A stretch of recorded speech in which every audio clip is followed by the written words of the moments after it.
to Dorker Realms. With the latest edition of Dungeons & Dragons, the role-playing game hobby has become more popular than ever, with games becoming more streamlined and placing a higher emphasis on the role-playing aspect of the game. While many new players are brought into the scene by D&D, there's a movement amongst some players called the Old School Revival, taking inspiration from the adventure and game design of the earliest editions of D&D and bringing them into the modern era. These games and adventures emphasize the weird, the challenging, and the hardcore. Here at Dorker Realms, we take a group of players more accustomed to the new school and run them through old school adventures. Will they adapt to the challenges before them and find fortune and glory, or will their modern sensibilities lead them only to despair and madness? For this episode, we are still using the Lamentations of the Flame Princess role-playing game system and playing the adventure Blood Moon Rising by Peter C. Spahn, which can be found anywhere fine dork games are sold. We go now to the table to delve into Dorker Realms.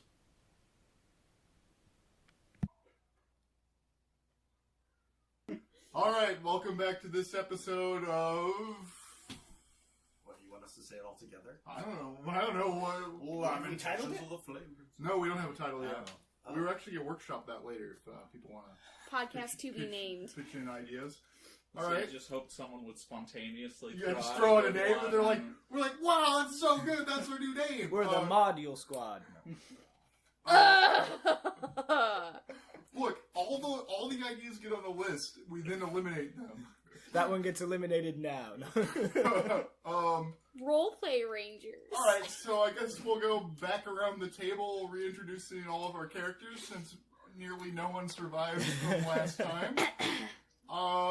I, once again, Ryan here, am a magic user named Bindel L. Johnson.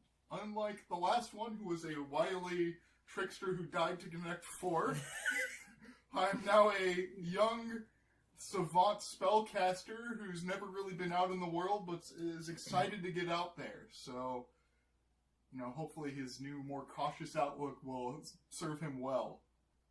And, it's Paul here. My name is Neil Goblinson. My stats are really, really average. Like, I'm just a middle-of-the-road cleric. So, prepare yourself for mediocrity. This is Vox. I'm playing Garan Glitterbeard this time. He's a dwarf, venturing out from the underground because he's tired of a life of nothing but the labor and the work. So he's going out to adventure to gather gems and shiny things from across the world, hopefully to fancy up his beard. I was going to ask, is it natural or does he have to get gems and problem? It's aspirational. I actually spent some of my He has silver crystal to get one gem, which is currently where his beard is tied into a knot. The gem sits there. His plan is to then, eventually fill his beard with gems. Ari's plan is to steal that gem while he's sleeping. Cut his beard off, put it on, and be like, I don't know what you're talking about. My name is Glitterbeard. I'm Robin, and I'm still playing Ari because he didn't die last night. Ooh, la-dee-da. Which seems to be a running theme in the tabletop games that I play with Ryan and Danny. And I am your dungeon master once again, Dan. It bothers me so much. So we still don't have to call you Dan, right? No. Oh god, Alright, and once again, a quick overview of what these games actually are. A tabletop game is a basically collaborative story where Danny, our dungeon master, is essentially God. He tells us what's going on and describes it to us, and we try and react as best we can. And we can or can't do things based on our stats and a roll of the die. Play pretend for grown-ups that is non-sexual. Oh, thank you for that distinction. Now, Do we have a rating on the adventure? now, do you guys have a brief description of how your character's physical appearance is? Oh, God. This definitely won't come up in the adventure at any point. We kind of know what Garan Glitterbeard looks like, but... Being a specialist makes you a human automatically, right? That's correct. So, Ari is a brown-skinned human with black hair, but it's dyed blue, around his face, and he wears yellow eye makeup. As a specialist, I assume he's kind of like a little bit wiry. I actually kind of thought of him as being kind of tall but stocky. Okay. Bindell L. Johnson is a kind of bookish nerd type with, the glasses and wears the robe and everything. But despite all that, he's pretty sturdy. He's not super strong, but he's got a good constitution. Never gets sick. And Neil Goblinson is an old scribe. He works at a call center for a Coven help hotline. He uses little swirling pools to help people if they are suspicious that their relatives are some sort of witch or warlock. He's hunched over. He's got bags under his eyes, and you're pretty sure he's never clipped his nails because his fingernails are just disgustingly gnawed on. So he's just like a Chinese royalty. Like he lives a life of such luxury that he doesn't have to worry about clipping his nails. Oh no, not I'm a cleric. I do clerical work. Just imagine a 70-year-old just waiting for his pension. Now, when you say call center, do you mean you deal with carrier pigeons? Yeah. I mean, we have a lot of different ways of, contacting us. Carrier pigeons, astral projections, Prayers? prayers. Yeah, we do prayers, I'm pretty sure. How does that go? You put the hands together or something? Slaughter a pig or a goat, you lay it on the thing. Ooh, ritual sacrifices. I know all about that. Yeah. I can tell you some fascinating stories from some books I've read if you're interested. Yeah, here's my mini scroll. Call me at HR Heretic Rec Center. Now, I believe last time, as we ended, Robin declared that Ari was going to write a book. Yes. So, you wrote your book, and it was actually a pretty popular little thing around the town. Made you a nice bit of coin, but unfortunately, just as things were looking up, a solicitor arrived representing a gentleman named Mungo, and he sued you for using his likeness in your story. I didn't. I changed everyone's name. Well, that's not what his solicitor Damn argued in court, and it was one of those cases that no one really won, but unfortunately, your book sales, they all withered up thanks to the long, drawn-out court case. So you've gone back to gathering another motley crew of adventurers. So you're a hardened veteran now. You got these newbies with you. It's a good thing I definitely didn't want to wander out into the world and find more gems to actually try and bring them home this time. So glad Mungo's legacy lives on. Rat bastard. So you've been heading up north towards the outskirts looking for adventure, and you got word that the Festival of St. Garan is going to be held soon. It's a big event in a pretty small outlying village. Garan Glitterbeard is familiar with it as a fighting man. He knows that this 5-day festival that ends before the harvest moon is very popular for fighters all around to come and compete, and the winner of the festival is granted the mantle of St. Garan, which they're allowed to wear for exactly 1 year. Now, you might have heard of the name, but you don't really know who this Garan guy is. Neither do Don't Ari. much care. Neither do Ari or Bindel. Bindell. Bindel. But as Al Johnson. as a holy man, Neil Goblinson has heard the name of Saint Garan before. He's one of those smaller saints, kind of a local saint, not your Peter or Gabriel. Oh, So, yeah. like a small town saint who supposedly rose an army to end the reign of 3 evil brothers who were kind of in the middle of this reign of terror from their unholy castle. And he raised an army to take them down and died in the process, and now he's a saint of this region. Region Saint. Yeah. Yeah, there you go. He's a regional saint. So you decide to head that way because you're just kind of wandering around. You're a bunch of hobos looking for adventure. And Hi, I'm unnamed appropriately. have my bindle right in my name. I set you right up for that one. Bindel's Bindle. Is that what you call the little hobo pack on the stick? Yeah. We still get 2 15-minute breaks and a half-hour lunch, right? And you have to discuss that with your boss. Oh, yeah. Oh god, am I the boss? I don't know, are you? You know, How does this always happen? you're not. You are not in charge here. Okay, I'm fine with that. I just prefer somebody that I can look to be my leader. 'Cause Well, why don't you just send one of those pigeons? I feel and like we ask? should go by height. Puts his well, hand over. Glitterbeard is Immediately disqualified. Well, no, I meant like shortest first. I think it should be tallest first. He'd be least likely I think to that's die discriminatory. If a fireball got Well, they launched can at see the what's group. happening first because they can see further away. He Good, can that see- makes you a scout, not a leader. He can see their legs. He knows when they're gonna move. I wish we could just, like, roll for it or something. I mean, Roll with what? a game of chance or something. I don't know. Oh, Connect 4? Are you suggesting some kind of tower grid situation where you put pieces in to match colors? Oh, yeah, the old number 52. Yeah. Regional Saint used to do that. That's why it's not a tradition. So, are we going to this town to try in these games? I am. I'm not much of a fighter. So you come riding into the town of Garanton a little before noon. The town is laid out along a central road, just like a hard dirt road, because you're out in the outskirts. And to the north of the town, there's this nice little meadow, and you can see all sorts of stalls and wagons set up there. There's loads of streamers, mostly red, gold, and white, and you see a lot of banners that all have the same sigil, which is a gold helm over 2 crossed red swords set on a white shield.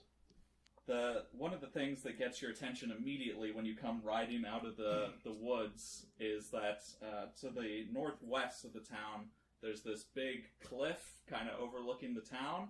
Very weathered old cliff face, and carved into it, Mount Rushmore style, there's a big carving of a guy in full plate armor with a sword pointed towards the town, and he's got like a look on his face like you owe him something. You think he's gonna be the next leader of all the ninjas? Wow, that's a really impressive carving. Just think about architecturally how hard that would be to make. There must be really big fans of this local. I don't know. region I don't know scene. anything about architecture, so I'm. I can tell you.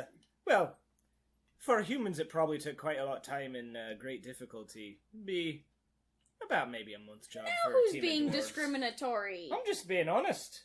I have heard legends of dwarves' ability to cut rock. Some people even say they eat rocks. Well, that's just silly. You don't eat rocks? No, we season our food with them. Oh. We all eat salt. But do you eat rock salt? Yes. Yes, but do you eat salt that's made of rock? Yes. No.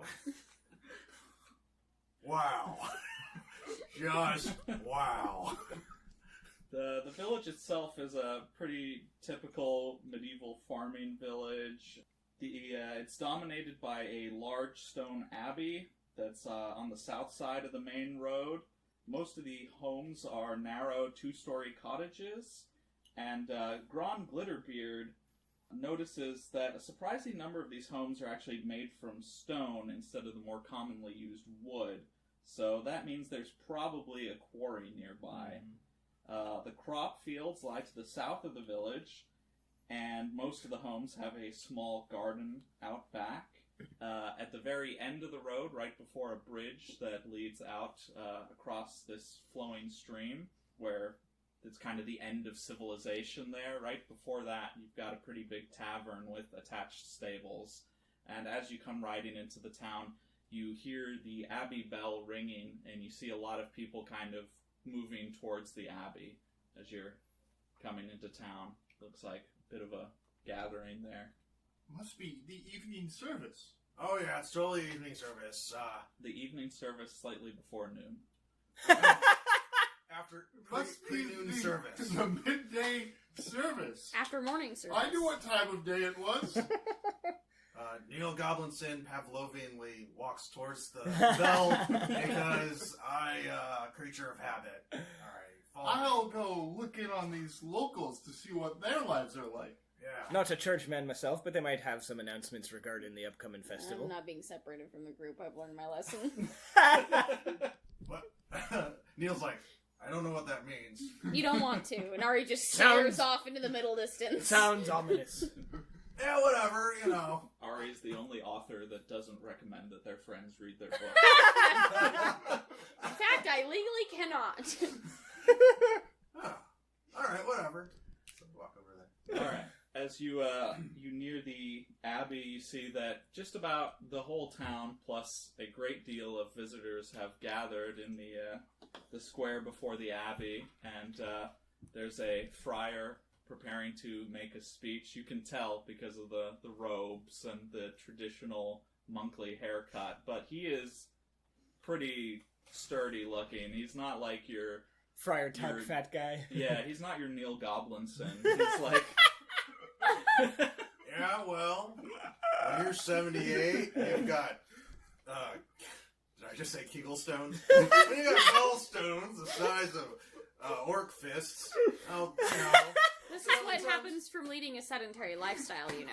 and you wonder why I avoid rock salt, or salt rocks. It could be dietary too. I've read maybe accounts that your diet affects It's usually your... a combination, yeah, made in the kitchen, not in the I gym. eat at the cafeteria at the Abbey. Yeah, 78. 78 years old. Your faces are all young and simple to me. You're one of the oldest people I've ever known. I'm 30 years older than you. Oh, well, One you're of the oldest people I've ever known. dwarf years, okay? Jeez. So the friar addresses the entire town. To his left, there's a well-dressed man, maybe in his 30s. He looks very proper. He doesn't look like he probably lives out here. He seems to be from a neighboring city based on his dress. And there's a young woman with him. And then on his right, there's an effigy of Saint Garan. You can tell because there's this giant carving. So you're like, oh yeah, that's Connection. same all right, guy. Yeah. And the friar addresses the crowd. As we gather for this year's festival of Saint Garan to determine the greatest fighter in the land, I would like to briefly thank the artist Brant Arwell, and he indicates to the man off to his left, who has recently completed this magnificent carving of the heroic Saint Garan, protector of these lands. Is he a dwarf? The artist? The artist? No, he's not. Or he's gonna nudge Glitterbeard and say, like, see? Not a dwarf. I've always heard that if you want finesse in carving, you get a human. If you want speed, you get a dwarf. Wow. Just, well, I mean, you're right, but wow. You don't just say that in a crowded group of people. Before we commence the honor games to begin the festival, allow me to say a brief prayer to Saint Garan. Saint Garan the Mighty, Lord of Battle, lead us to victory over our enemies. Let your shining cloak light the way. Let your terrible sword cleave the darkness. Let all creatures of evil tremble in fear at the sound of your name. And let us be worthy to honor you with our good words and deeds. Let the festival of Saint Garan begin! And everyone cheers. Hear her! Ari golf claps. Do you think this is one of those situations where they control the local populace by having them murder each other in the middle of the street? Oh, like overpopulation kind of thing. I don't know they do it in the middle of the street. They've got a whole Well, what I'm rule wondering set up for it. is if he set up the games just now, does it start now? Like I should bludgeon him over the head? No. Whoa. No. I think it's a little more structured than that. Okay.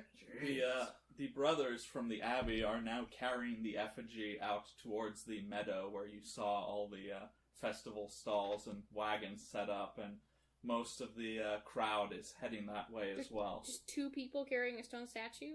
No, the An effigy effigy. isn't a stone statue. An It's a effigy straw. is a... Bird. Yeah. Oh, okay. It's an image you burn.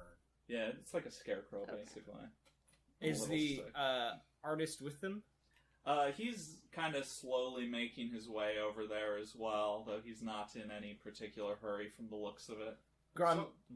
So you're saying that they burned that thing? Why go through the trouble of making it in the first place? It's an effigy. That's what you do with an effigy. Destruction is just another form of creation. I've never heard this term effigy before. Oh, well, in the Latin alphabet, there's an F and a G. You put them together, and that symbol creates the idea. Isn't there an I in the middle? Effigy? Oh.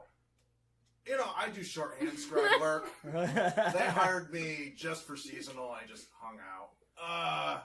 I want to see what they do with this FEG. Yes, the Feg. Feg Newton. Be careful about saying feg too loud in a big group like this. I mean, yeah, it's just me and... It's common practice to burn the fags, right? Yeah. I mean, that is the term around here. I am offended on behalf of all of my queer brethren. That's pretty dark. Well, no, that's anyways. The traditional, yeah, I know. That's, Yeah. And well, I said fag because that's what we were Yes, joking. I get it. Your accent is really twisting that mouth. It's contorting. Let's just follow these people up to that nice hill over there. As you are bantering, you kind of notice the artist kind of giving you guys the eye. Gron is going to approach him. I wanted to anyways. Ah, hello. Good dwarf. Nice to meet you. Gron Glitterbeard at your service. Brant Harwell. They shake hands. So, They do. word is... Oh, yeah. They can't. Word is, you did that carving up there. I did my latest work. I've been very taken with painting heroic figures lately. Obviously not a painting, but, another form of art. I must say, you have a striking figure to you. You and your friends. Are you adventurers, perhaps? Not yet. That's the plan. Not. Well, you strike a most striking figure. Could I paint you? Don't see why not. I mean...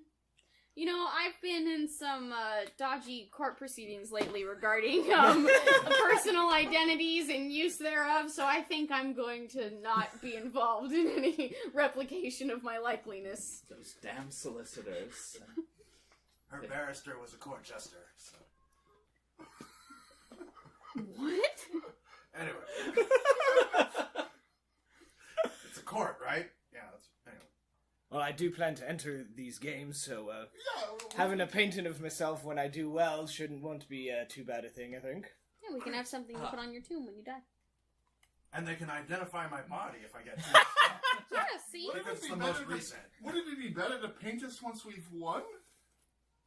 Well, even if you don't win, if you perform well, your deeds will spread across the land. But perhaps we could do it tomorrow at dawn as the sun rises and the first rays of light are coming down. We have you pose here in the field in front of the abbey, and I'll paint your heroic figures. Oh. Such firm muscles.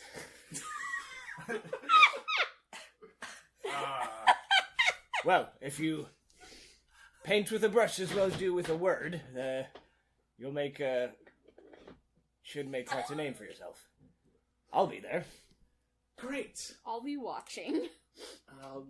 We can put you two in the background. Maybe you What can the hell's that supposed to mean? You can hold his pack. I don't like dwarfs. I've only ever met one. Just but stand behind him he's and do been this. Quite arrogant. Thinking you should be in charge because he's short. Look, I'm He's not, the one what said that. I'm not like a crazy artist here, but this is Glitterbeard we're talking about. Early morning, all that light. As the light reflects off his gemmed beard magnificently. Perfect. He's gonna draw everybody looking at that, and no one's gonna appreciate this 78-year-old jaundice, scoliosis-backed cleric. You represent the hard-working, everyday peasantry that heroes like him strive to protect. Oh, well, when you put it that way, you make an old man blush. Except that I don't have any blood in my face. So. It's really just a scowl. I think that I'll also pass on this early morning artwork. Your loss. So I'll see you tomorrow morning then, Bright Ron. and early. I'm looking forward to it. Myself as well. Come, Deirdre, we must go get some new paints for tomorrow's painting. He kind of ushers the woman off along with him. He's definitely gonna trap your soul Oh, in that something, painting yeah, he's making. sure. No, Totally. Ari's saying this to Oh. you. You think you trapped someone's soul in the statue? Yes. He seemed pretty shady to me, too. I mean, who would be that interested in, well, you? Clearly, people of character and fine taste and discernment. Maybe he just doesn't have, like, a big capacity for thinking about people that are complicated, so he picked a small person to be the subject of his painting. Ah, someone simple! Yeah. One-dimensional, even! Maybe he only has little canvases left. Oh, going for the short jokes, are we? Well, it's so easy. You're down there, and I'm up here. At Well, least could you leave some low-hanging fruit for me? that's all that we can leave you. That's all you deserve. That's all you Yeah, can but you're reach. taking it all. I'm just giving Vox all of the short jokes that have been delivered unto me my entire life. I want to go follow that effigy. Alright. Let's go see what's what, then. You head north up into the meadow overlooking the town, and there's a great festive atmosphere, lots of stalls set up with people hawking their wares at you. There's a jolly fat man dressed in, like, a gaudy mockery of the dress of nobility, and he's yelling, "Come one, come all, to see the lords and ladies of the night!" Was that prostitute? Is that night with a K or with an N? With an N. We're a traveling entertainment group. You can find our wagons in the northeast of the meadow. Oh, heck yes. Ooh, I've heard of these. They're called gypsies, and they'll steal your soul and money. According to books I've read. Well, they mostly just, like, pull your hair out and make you think it's touching you in a weird way to trick you into telling that your soul is doing a thing. Well, I got a pie, and it made me really thin. I just kept eating it. So, all my gypsy stories are pretty positive. If the gypsies take my soul, then the painter can't do it in the morning, right? You're a dwarf. You don't have to worry about that to begin with. Oh, You're saying that was dwarves don't have souls? I'm saying that they're made from rocks, and rocks don't have souls. How do you fit a soul inside that little body? We're big on the inside. Gross. Wait, what? You're hollow? Like a rock. And empty. And empty. Oh, that explains a lot. The effigy is being carried to a stage that overlooks a little cleared out area in the middle of the festival where the earth has all been cleared to make like a nice flat ground. Flat Maybe and like an even. arena. Exactly, yeah. And the effigy is being tied up on the stage to kind of look down upon. And you see there's quite a number of stones piled up there, usually in groups of 3, kind of one bigger than the other. Uh-huh. And there's a lot of sturdy looking, you guess that they're mostly wandering swordsmen from their dress and their, well, swords. They're all kind of gathered Swords around. a dead giveaway. And one of the brothers sees Gron, and he kind of walks over and he's like, "Ah, good dwarf, will you be participating in the games?" You bet your frock. Where do I sign up? You? I'd like to partake in local customs anywhere I go. And you're a fighting man, are you? Ah, back in my school they said I had the most powerful verbal riposte ever. Well, I suppose it's not against the rules. If you two would just line up over there and get ready. Excellent. We're starting tonight, then. Oh, there's one game every day for the 5 days of the festival. Did you guys just agree to fight each other? Oh, I'll give him the what for. He won't. How are the combats determined? Oh, well, we have a different game each day. Today is the Test of Might, where you'll be lifting boulders of various size to show off your strength as a warrior. Oh, I better get out of my robes. It's hard to lift in these. What I is pull off my Gron. robes and I just have, like, my undergarments on. Gron will go stand himself Can you next to a hold pile of these rocks. for me? I can barely hold the stones in my gallbladder. Can you hold these for me? I'll put it on the I mule. don't want to. Oh, right, I have a mule too! Great idea! Yeah, it's basically a locker. Muley! Muley? Oh, you should have named him Mjolnir. What? That's what I should do. The hammers. As you're getting ready for the games, you notice that one of the larger stones, which is going to be used, unlike the others, has actually been cut by tools, though it's weathered and quite ancient. But you notice that all the rest are just basically rocks taken probably from that quarry you think might be near. The big rock in each pile, or just like in my pile? Yeah, just one large rock has been cut with tools. So are all the rocks just gathered from the quarry normally? Yes, we bring them down from the quarry, just rocks of various sizes. So why's this one been shaped? What do you mean? It's had tools worked on it. I think you're right. Hang on, let me get Friar Ulrich. And he goes and gets the head friar, and they both come over to look at the stone. That's one hunky friar. And he is. And they're like, look, Friar Hunk, no. there's some kind of writing on the stone as well. Well, we're gonna have to take this one to the abbey to study it. Thank you very much. This is clearly an important relic for the Brotherhood of St. Garan. All right. Oh, the dwarf fancies a rock. Just one last thing for you two as we sign you up for the games. Do you have any colors associated with you, or a coat of arms that we can display during the games? Gron will pull out his grappling hook and scratch into the dirt, basically like a beard with a glittering stone in the center. Perfect. A simple light blue is what I've always fancied with my days at school. Very good, sir. And your names, good sirs? Gron Glitterbeard. Bindell L. Johnson. He kind of writes them down on a scroll. Very well.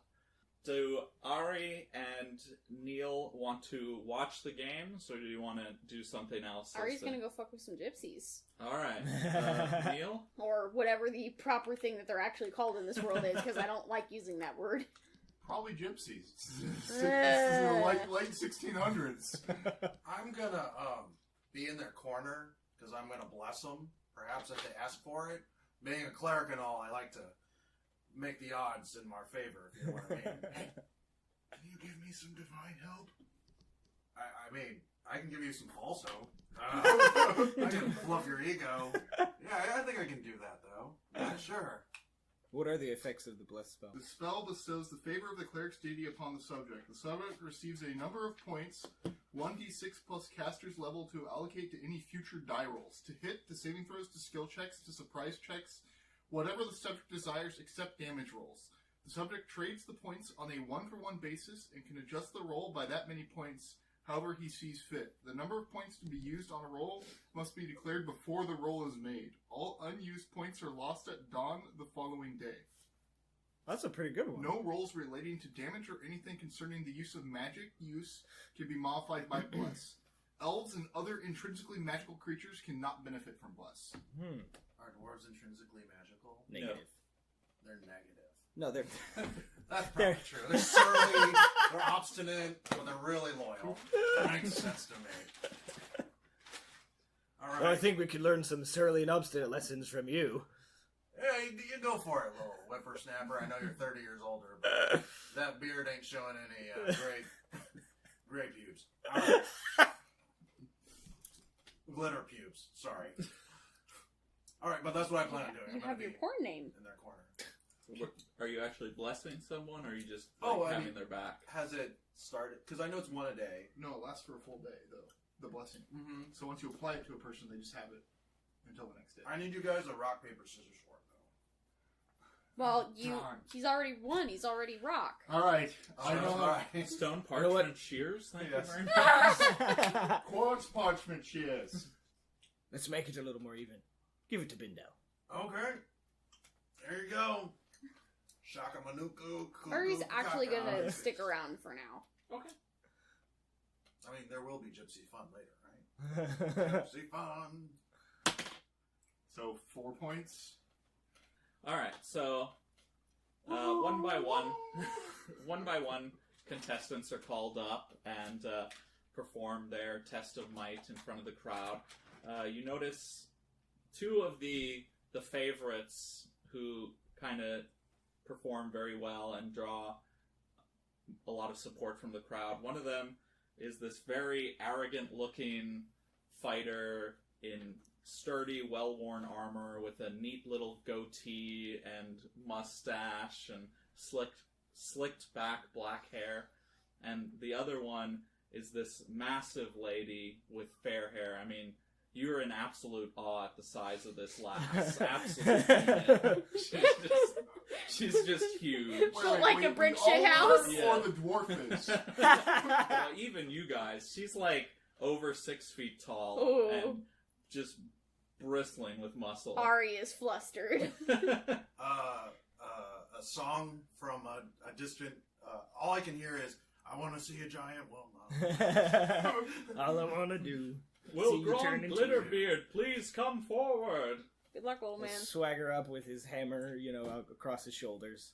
The crowd's kind of checking you out to see what you're made of. You're one of only a small number of dwarves that have come this year, so you kind of stand out.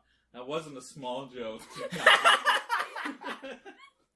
You said small number. I got it. So are you saying it's a little number of dwarves? Please, lift the first rock. So this will be a d20 roll modified by strength. Okay. It's going to be super embarrassing if I roll low. 15. You lift the first stone with ease, and the crowd applauds. And you hold it up for a moment before setting it down. Now, the second stone! And this will be a -2 check of the same kind. Ah, okay. 17. You lift that second stone with ease, and the crowd applauds a bit louder now. They're starting to get pretty fired up and impressed by this surprise entrant. Now, the final stone!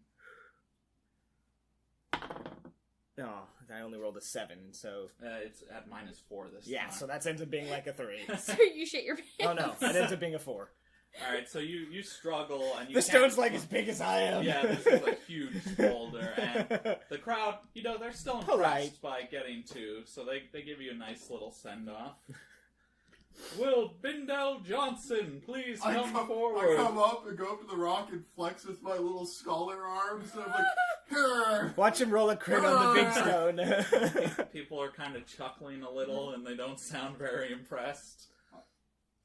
I'm going to use one of my blessing points on this roll. You can do it, Noodle Arms! A 12? You managed to lift the first stone. Your arms are shaking a little, but you get it up there, and... You got it there, Bindle! You see a few approving nods. People are like, you actually managed to do it. Alright, I'm going to use another +1 on this roll. And this is so it'll be a -2. Yeah, so it'll be a -1, essentially. 15? Oh, you get it up there. Nice! You're actually feeling pretty fired up at this point, It's like that was your Look at him warm-up, go, you can do it, Bindle! And people are clapping a little now. Like, Alright, I'll strong, use guys, my not last 2 bad. points on this, so it'll just be a -2 overall. 7. You don't quite manage to get the last one up, but... Gron will clang his hammer on his shield. Good show there, Bindle! Yeah, you draw a little bit of applause from the crowd. They're impressed with you. I'm still really disappointed. Ari claps. I go back over to my mule and put my robes back on. What I am impressed with is both of the groaning. I was just like, wow, look at you guys go. Oh, you're an old man. For you, it must seem like amateur level groaning. Oh, yeah. You ever push stones out? I know you lift them up. We really need to look at your diet. I don't know. It's mostly dehydrated cow skin and... Whole blocks of cream cheese. Oh, no. That would push it out. No, yeah, rhino curds from... Rhino? Yep. Is that like bread, but it's not made with rye, then? Is this some kind of, gluten lacking food? Gluten lacking. More like gluten backing. That was really bad. What in the blazes is a gluten? I don't know. So what happens now? Do we get a prize? Well, this was just the first day of the games. We tally your points. You each earn 2 points, and at the end of the contest, the winner gets to wear the mantle of Saint Garan for 1 year. Ooh. What happens if you don't bring it back? Or is it just a title? It is a magical item. What It happens if you always don't bring it? returns. Oh, it comes back by itself. Well, we've been having these for many years, and it's never failed to make its way back to the Abbey one way or another. It's a living mantle. I feel like I definitely bring it back. So that concludes the honor games of the first day. It's now a bit into the afternoon, but you still have plenty of time left in the day if there's anything you want to check out or do around the village or outside of the village. I want to go check out the gypsies, but I'm not going alone. Yeah, I mean, I'll go see what all the fuss about these gypsies is. I don't want them to steal my soul, though. Saving that for Yeah, tomorrow. he might not paint me if I don't have a soul. So one of two things is going to happen when you're painted tomorrow. He's either going to steal your soul, or he's going to somehow ensorcel you and make you the winner of the contest, because that's maybe how the first guy did it. What if he just is into dwarfs? Did you consider that? I didn't. Maybe that's what it is. I hear some people are like that. I think the larger a person is, the more attractive they are. oh, like that, So you must that be woman. right swooning over that lass. lass. Yeah. What about She's that? like a Clydesdale you should- horse. You should buy her a drink. No. Maybe I'll buy her a drink for you. No. Hey, this laddie over here wants to No. buy you a drink. You can buy a little old Jack and the Beanstalk if you catch my drift. Oh God. Look, I wasn't born a cleric. Alright. So you make your way over to the wandering lords and ladies at the Yes. northeast end of the meadow. The people of the night. So Prostitutes. That or they just are putting on a Literally, community performance of cats. They do sound like prostitutes. I just like saying prostitutes. It just happens to be after they say it. You don't much get much chance to use the word often in your clerical vernacular, do you? Oh, I horse shun the crap out of people.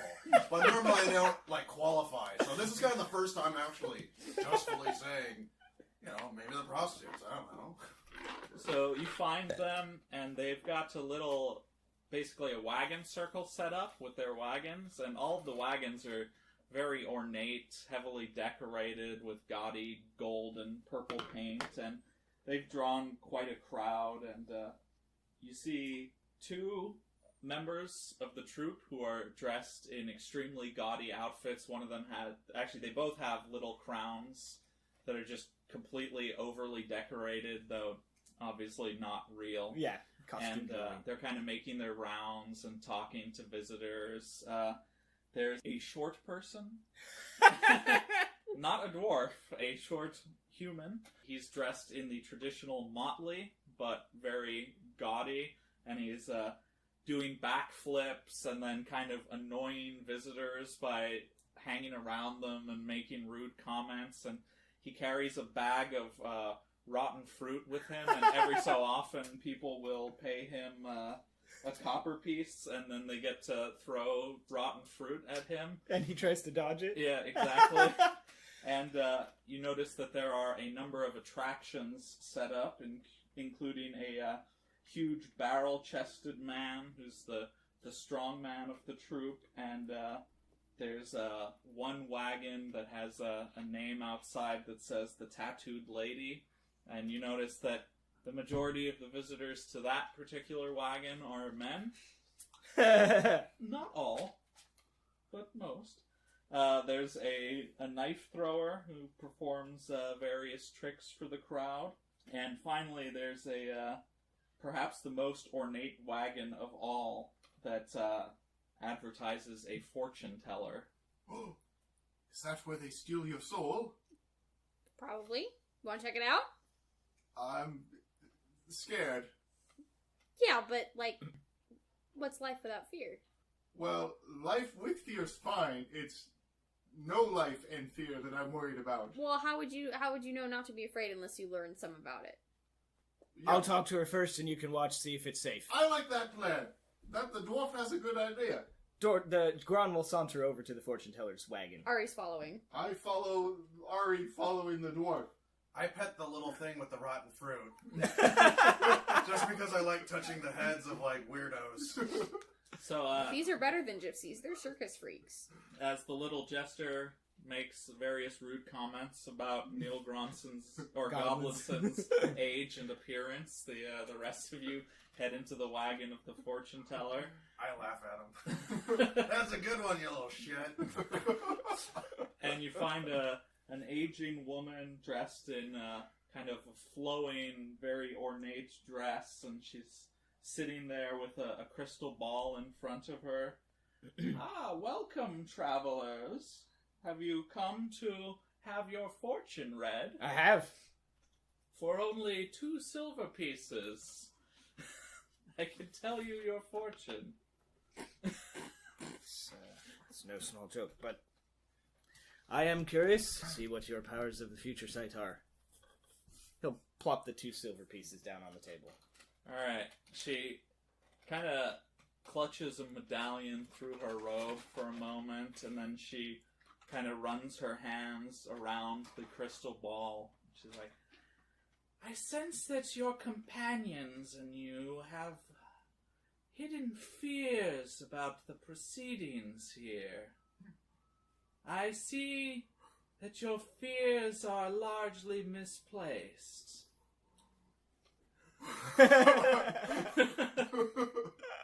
Start freaking, like, getting, like, really... I see safety in the places you doubt, but an unforeseen threat looming over. That's a really good Barnum statement, because if you tell us that we're gonna be safe in the places that we doubt, then we start to doubt literally everywhere. I don't know what a Barnum is. I don't think we should be here, guys. Do you have anything more specific for shiny hair over here? It's Glitterbeard, thank you very much. Sparkly Dew? I sense that there's an opportunity for something which you are longing for. It lies He'll start, like, not- stroking the gem in his beard. not here, but close. Very close. But I see great danger should you proceed down that path. Oh, but are we in doubt? I'll bet it's that stone. I'll bet it's a geode. The one that they took from So the what contest. you're saying is, we got robbed the church. No. I saunter over after getting tired with the little jester. Because he, yeah. And I come Because in. your arm's tired from throwing rotten fruit at him after he got on your nerves. Yeah, I got tired from my petting arm. And then my fruit arm. That's what we call it in the clearing. I go over to the tent, and I walk in and go, oh, it sounds like old Bedazzled Bush over here is having his fortune told. What's the hubbub? We have to rob the church. No, that's not... She told us that the places we fear from are actually places that are safe. No, the places we doubt. Doubt to be safe are in fact safe. That's not... Doubt is not fear. Wow. Well, but that our fears are misplaced. And that there will be a danger from an unexpected... It was really pretty broad. I mean, he paid a lot of money for a not very specific comment. And we have to rob the church. No. Yeah, but she did Something say that we have to rob the church. No, she said something that I No, seek... you're right. When you take something from a church, it's more like artifact collecting than robbery. I turn to the gypsy and I give her 2 silver and just be like, what did you say? Well, you just pay her to tell the same statement again? Nope, out of frustration. Just because I'm not, I can't spin all these plates.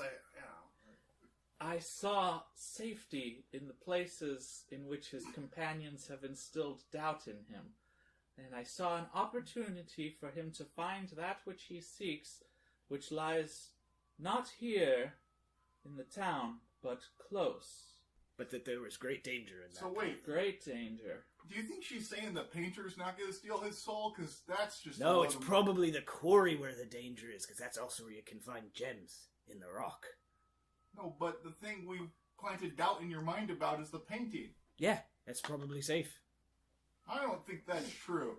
Okay, how much for more specific and less cryptic? ominous, or you know what? Here's 2 more. Give me. Wait, do I have any? Yeah, do you even Of have? course, fuck, dude. Do you even have any silver? He has 5 left, but you didn't count the last 2, so now he has 3 left. Yeah, I got You're gonna 3. spend 2 of your last 3 silver?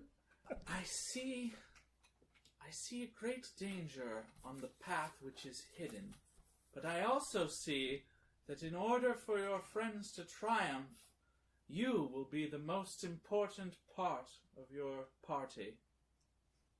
Yeah, doesn't seem broken to me. Just don't write any books about it. Oh yeah, I don't. I mean, that's my job. Hey, you know, I feel good. I feel really Thank good. you, kind woman. Have a pleasant evening. Thank you. Yeah. You too. Enjoy your time. Please see some of the other attractions. I'm that glad our I didn't troupe offer my offers. fortune. Please give us more money. Turns out she doesn't steal your soul, she just steals the money out of your wallet. How would you know if your soul had been stolen? I'm very in tune with my spiritual self. I feel like it'd be a pretty self-evident. Yeah, what if you're just like, Sweet. oh no, my soul! And you like scream, and you're like, ah! I think that's what happens. I've read a book about it. Just the one. Yeah. The Whatever, Soul guys. Stealer's biography. Autobiography? What's the one where you write it yourself? That'd be an autobiography. Yeah, Soul Stealer's autobiography by L.J. Soul Stealer. Did they catch him? No. No, he's still out. How did He's a practitioner. how did he get the of book sex published? They did get him in court at one point. Probably wrote it while he was in jail. They said they didn't get him. He said they had him in court at one point. Right, but that's not jail. He got off. Gross. I thought this wasn't sexual. He stole the judge's soul, they say. Also gross. So what are we doing now? Are we gonna go find a place to bed down? I'm really done with these gypsies. It's just the money scene. Is it evening yet, or is it still in the afternoon? It's like early evening now. The sun is starting to set. We could go rob the church. We're not robbing the bloody church. Okay, we could go look at that stone. I'd be keen on that. If they let us, they might still be And then inspecting take it. it. No, stop it. I bet Goblin Son will help us take it. Yeah, we'll just take it. He seems like the kind of guy who'd be fine with that. I'm in the room. Might be a good tax write-off. Oh, I didn't notice you there. Would you be fine with us robbing the church? Look, I'm not from here, so I don't know. Whatever the easiest path is. Just your average cleric. Alright, so we need to go look at the stone and see how hard it would be Yeah, to take. appraise the thing. I mean, you 2 weaklings, even with the blessings of a god. Well, okay, just you. Well, neither of them lifted the stones of the same size, I should mention. This was one of the largest stones there. Yeah, but combined? Come on. Combined, we have rolled like a 10. Fair. Alright, so you head to the Abbey, and it's your pretty traditional stone countryside abbey. On the inside, you see the usual tapestries of Jesus and the other. I keep forgetting this is totally in-world set, so I'm like, yeah, Jesus. Oh, wait, yeah, that's right. I don't think I realized that until just now.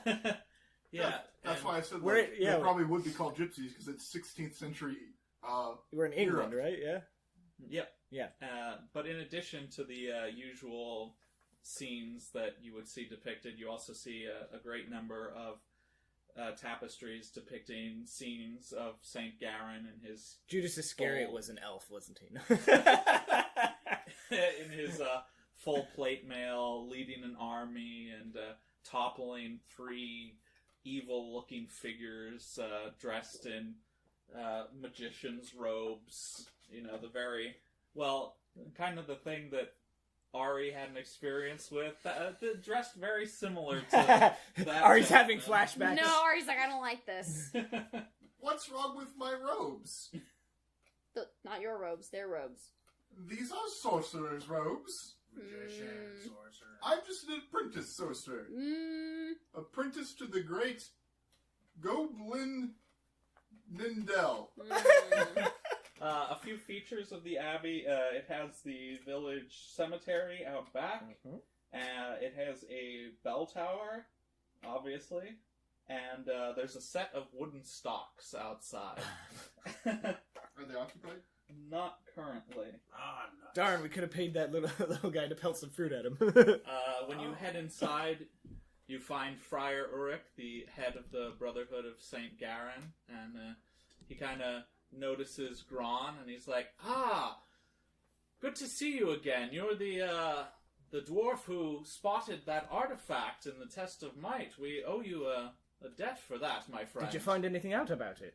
No, it has some writing, but it's in a very ancient language. We're going to have to work at deciphering it. It'll be the work of many a long night of translation. You know, I'm quite the scholar and might have come across that language before in my studies. Well, since you found it, if you'd like to take a look, it's really the least I could do. Please, come here. It's right through the back. Excellent. So he leads you into one of the back rooms where the stone has been set up in the middle of the room. They kind of cleared the tables and stuff to set it up, and there's candles burning to provide light. And under these conditions, and the stone having been cleaned a bit since last time, the faded letters are much clearer, but they're in some kind of ancient runes, which you're not very familiar with, unfortunately. I don't suppose they would happen to be dwarven runes. Not that you know Okay. of, no. Religious runes? Well, maybe, but Is this the kind of runes that, like, read magic would work on? no, you would need another spell, comprehend languages. Because they're not magical runes, they're just Right. they're like just old- they're hieroglyphs, just old basically. runes. It's not a language I could try and roll for. No. Okay. Well, I can at least scratch one off your list. They're not any form of dwarven that I'm familiar with. Interesting. We suspect that this stone may come from the castle that was the headquarters of the Three evil brothers. brothers, yes, that were smote by Saint Garan hundreds of years ago. That would be one heck of an artifact. Yes, we believe the castle was located on the bluff just outside of town Where Garan is carved into. Exactly. So there's a quarry nearby then, yeah? Yes, just to the north on the other side of Barrow Creek. Is that where do you think the stones for that castle might have come from? It's very possible. And all the houses in the town are built from that same stone. It's unusual to, not a large town, but all the houses here, multiple stories and all made of stone. It must be plentiful of strong rock. Well spotted, yes. The quarry is a great source of stone for most of the region, but we especially like to use it in the houses here. It's a bit of a tradition for the village. I imagine they stand up pretty well that way. That they do. I prefer a good wooden structure myself. Nothing like the nice feel of wood. I like confusing buildings that are partially underground and you can't figure out where the basement starts. Oh, those are my favorite. Yes, you magic swords do like those kind of things, don't you? I don't have any magic. I was talking to him. No windows, just a calendar, something simple. Cubicles? Hepticles. Was there anything else we wanted to check while we were here? Weren't you going to check to see if the stone was hollow? Because you thought it was a No, jail? I wasn't gonna crack it open, not in front of the dude. Well, is there any way you could check to see if it's hollow short of actually cracking it open? Come on, Glitterpuss. Let's see you lay some hands on those stones. Non-sexual. Ooh, Could I Glitterpuss is gonna could touch I the use my stones. architecture skill to try and determine if perhaps this stone is hollow? You certainly could. So how does one roll these? Just So one you should d6? have a in 6 chance. Yeah, I You have a roll- 3 and 6. Yeah, so you roll, and if it's a 1, 2, or 3, you succeed. Okay, well, here we go. It's a 1! It is not hollow. It is not hollow, okay. Solid It's not a fucking jail. rock. Well, I guess let's go find an inn to sleep in for the night then. Could use a meal after that heavy lifting. Yeah, me too. And maybe we can check out that quarry or where that castle was tomorrow night. Just a little tip to you, since you helped me out so much. During the festival, a lot of the villagers, they'll rent out a shed for travelers. It's usually only a silver piece a night. You can probably fit a lot of you in there, or at least 2 of you, and if you have any mounts, you could put them up for the night. Otherwise, you'd have to pay a stabling fee at the tavern. Ooh, interesting. Do you know anyone who's renting out their shed? Well, quite a few of the farmers are. You could look at Great Tanglin or Carl Hagen are both doing it, I know. I don't think anyone have rented their sheds out yet. Carl Hagen. Nice solid name. Let's go find this Hagen fellow. Thank you, Brother Ulrich. Thank you. Are things in Garrington as peaceful as they seem? Will the games go off without a hitch? And which one of the adventurers will become famous? Tune in next time to Dorka Realms to find out!